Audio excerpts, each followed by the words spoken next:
Industry జనాల response ఒకటి, రివ్యూల response ఒకలా ఉంటుంది, ఫ్యాన్స్ రెస్పాన్స్ ఒకలా ఉంటుంది. కానీ వీళ్ళందరూ రెస్పాన్స్ పక్కన పెడితే మీ నాన్నగారి రెస్పాన్స్ ఒకటి మీకు ఇంపార్టెంట్ పర్సనల్గా.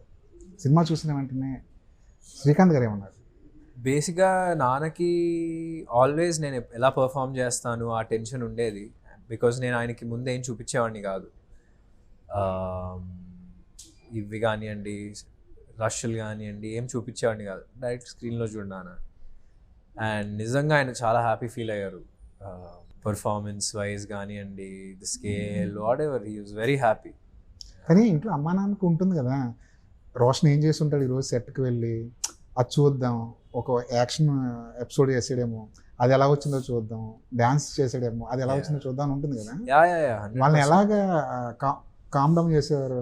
సాంగ్లు ఇట్లాంటివి చూసేవారు. ఎందుకంటే వాళ్ళకి డాన్స్ చేస్తాడని తెలుసు, అలాంటివి చూపించేస్తామండి. బట్ మేజర్ యాక్టింగ్ సీక్వెన్స్లు కానివ్వండి అవి ఎప్పుడు చూపిలా. ప్లస్ నాన్న కూడా నాకు తెలిసి సెట్కి ఒక 2 సార్లే వచ్చారు, వచ్చి అలా కనపడి వెళ్ళిపోయేవారు.